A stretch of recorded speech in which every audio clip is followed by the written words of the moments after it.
Ah, ah, ah, ah, ah, ah, ah, ah, ah, ah, ah, ah, ah. Good day, good people.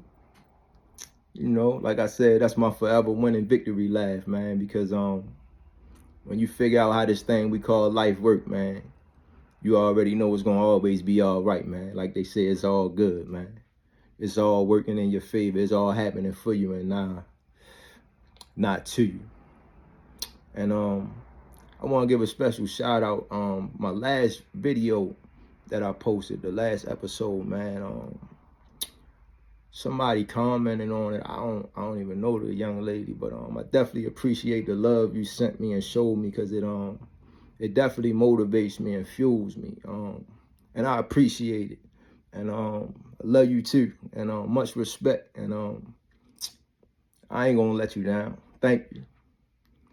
And also, man, all my clients over the years that told me I should have been started a YouTube channel, you know, because of the things we talked about and discussed over the years.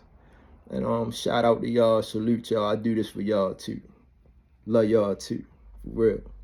I mean it. In a world full of people that just don't care, I'm one of the ones who care, man. I care about y'all. I care about me. I care about life. I care about my mission, my purpose as to why I'm here. And speaking as to why I'm here, and like I told y'all before in one of my earlier previous videos, I realized that one of my superpowers is like I said, I'm very observant. I see things, I peep synchronisms and the patterns and the common denominators and things, and I hone in on it and be like, oh, that's why that worked. And I woke up this morning with greatness on my mind, you know. When I woke up out my sleep, I had images of Kobe, I had images of Michael Jordan, I had images of Tom Brady, and I had images of just people that was just great. And then I thought about it as I was driving to the shop today, you know. I thought about it like, man, they all had something in common, man, as to why they became great. And I even thought about myself, what I had in common as to why I became extraordinary instead of ordinary amongst my peers and people that, you know, might have had things to say that wasn't the most pleasant in my early journey as far as becoming a barber, and now a barbershop owner and a business owner, and an entrepreneur that been here in Righteous Cuts for 10 years now. All praises to the Most High, you know, as to how it all came together. And I'm thankful, you know. But I'm saying that to say, I noticed they all had something in common, right? And I was like, yo, that's crazy, because that's the truth, you know. They all was talked bad about. They all was doubted. They all was slept on. Their initial greatness wasn't even appreciated or even acknowledged. But I noticed that they let all of the hurt and pain and shortcomings and negativity and hate and people that slept on them, they let it fuel them. They let it refine them. They didn't let it define them. Once again, they let it refine them. They didn't let it define them.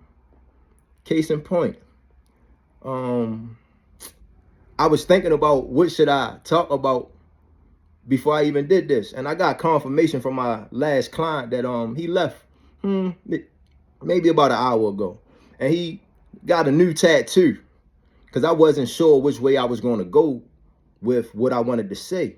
And then I got confirmation when he showed me his new tattoo. He showed me a tattoo that had the Mamba mentality on it, you know, that Mamba symbol. And I was like, wow, that's confirmation. That's the universe telling me to speak on this one. And that's why I woke up with greatness on my mind this morning. I was supposed to speak on this, but I noticed what they all had in common, and what they all had in common, once again, was they let the hate, the disrespect, the neglect, the people that slept on them, the people that didn't choose them, the people that didn't pick them, the people that didn't see their greatness. They didn't let it define them. They let it refine them. So, you know, Kobe, for example, I watch his documentary. Sometimes I take my sons to basketball practice or even basketball training. And I let Kobe's inspirational videos play in the background so they can seep that in as while we driving. And I noticed Kobe, man, he was like the definition of it, man. He the definition of letting things refine them instead of define them. You know, he was 13 and he was playing in the summer league. He said he didn't score 1 point the whole summer. And he let that energy and that disappointment, he channeled that into just honing in and focusing in on his craft, man. And he said he came back the next year when he was 14 and he tore the league to shreds, man.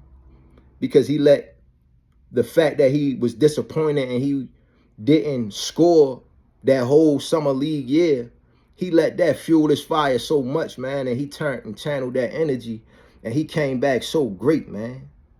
I mean, they called him the Black Mamba, the deadliest snake in the jungle. They said so many bad things about Kobe, man, and he just absorbed all that energy, and he let it refine him. He didn't let it define him. And that's what we all got to do, man. I mean, Michael Jordan, you know, he got cut his first 2 years in high school ball. How you cut Michael Jordan? You know what I mean? But he ain't let it define him. He came back and put all that energy into his practice, into his work ethic. You know what I mean? And he let it refine him. He ain't let it define him. You know, when he first got to the league, man, he was getting beat up, man, going against the bad boy Pistons, Michael Jordan. They was beating him up going into the hole. He didn't have that muscle mass. But he didn't let that define him. He let it refine him. He dedicated his whole summer to just putting on muscle mass, man. He ain't let it define him. He said, yo, I got him faded, man. Watch when I come back. I'm going to dedicate my whole summer to putting on muscle. And he came back, man, and he was a whole nother person, man. That remind me of the T'Challa or the Black Panther movie. I know we all seen that. When T'Challa or, you know, the Black Panther, man, he put on that Black Panther costume, man. You know, and you know the metaphor or the parable or what I got when I saw that, I was like, wow, that's powerful. You know, his superpower was when people hit him, he absorbed all that energy. When he put that Black Panther costume on, he absorbed all that energy. And he came back 1,000 times harder, man. You know what I'm saying? That's what God put us here to do. Not accept defeat. Not to let a negative, a non-believer, a hater, a doubter define you. Let them refine you. When they talk about you, put that T'Challa costume on. Put that Black Panther costume on. Absorb that energy, man. Come back 1,000 times harder. That's what you're supposed to do. Don't let them put that title on you, that label on you. They misdiagnose you. They tell you got this at the hospital. No, reverse that momentum. It took you 40 years to get diagnosed that. So it might take you 5 years to reverse that momentum when you change your lifestyle. Start eating different. Start moving around. Start drinking water instead of soda. Don't let them people put that title on you. Don't accept that. Don't let it define you. Let it refine you. Tom Brady, he got picked. I don't even know what number. I think it might have been Tom Brady got overlooked. He got overpicked. I think they picked him like 18th or something like that in the draft. He ain't let that define him. He let it refine him. He said, man, oh yeah, they picked me. All these people before me. He absorbed that energy, man, like the T'Challa, like the Black Panther costume. He absorbed that energy, man. He came back 1,000 times harder. You know what I mean? So many examples, man. Me, when I first started cutting hair, man, in 2008, man, I was in, when I first got out of barber school, my first shop I went to, you know, the guys that was a little more experienced, they laugh and played with me. They say, look at Mon over there, man. He over there kidnapping dudes, man.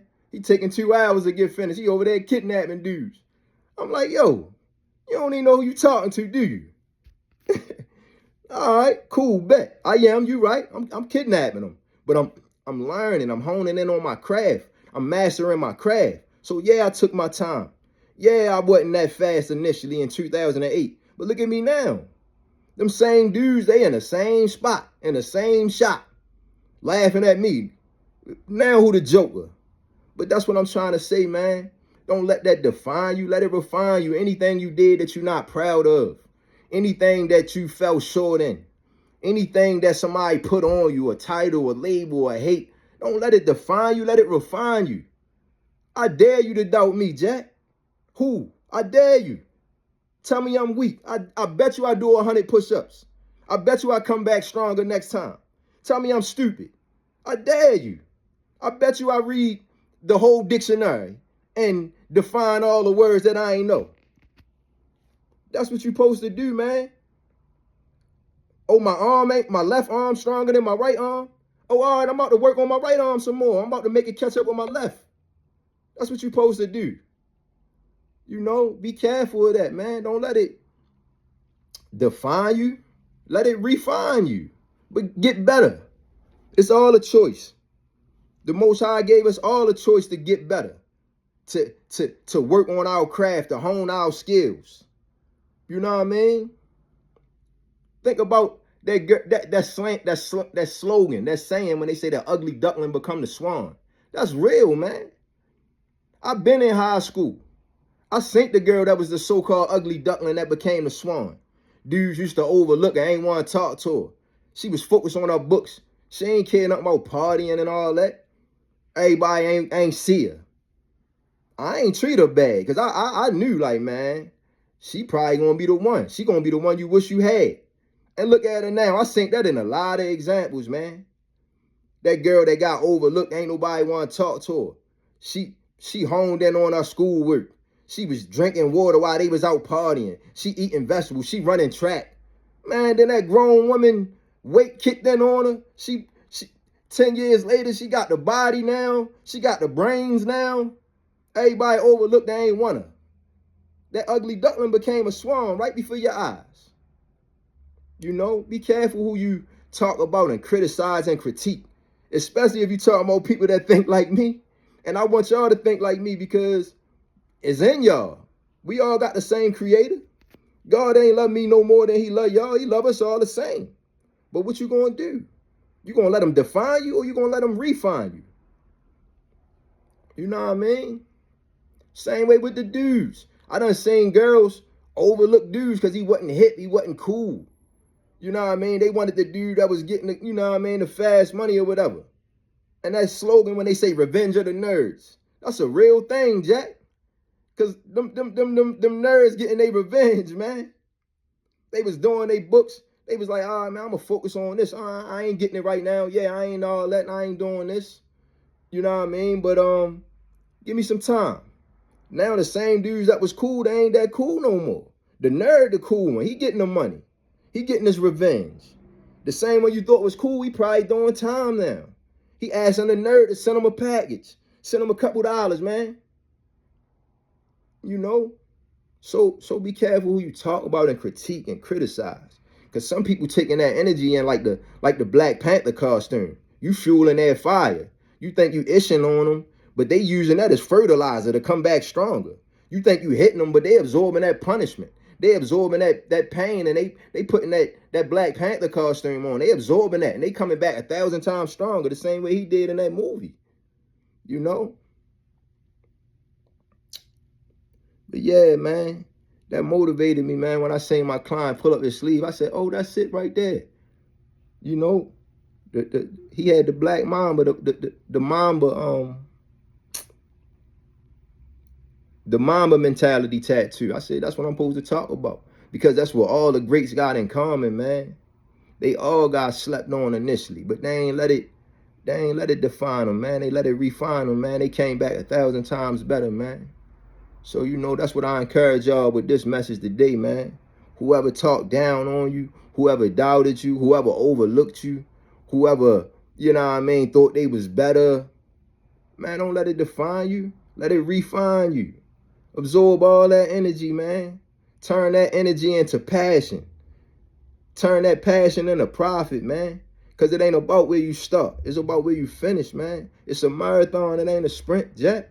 Just keep striving. Keep making them small increments of progress.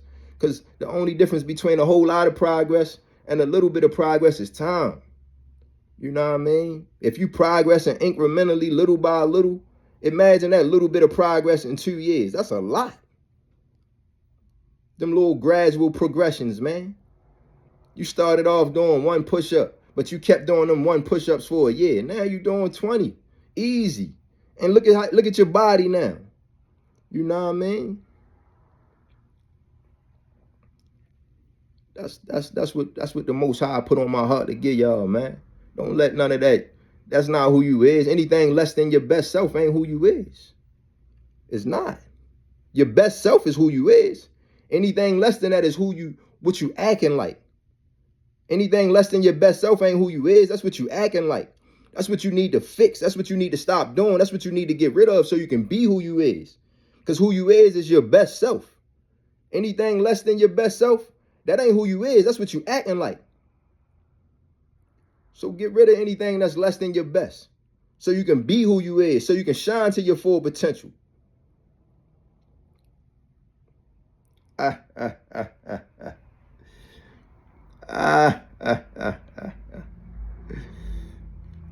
Love.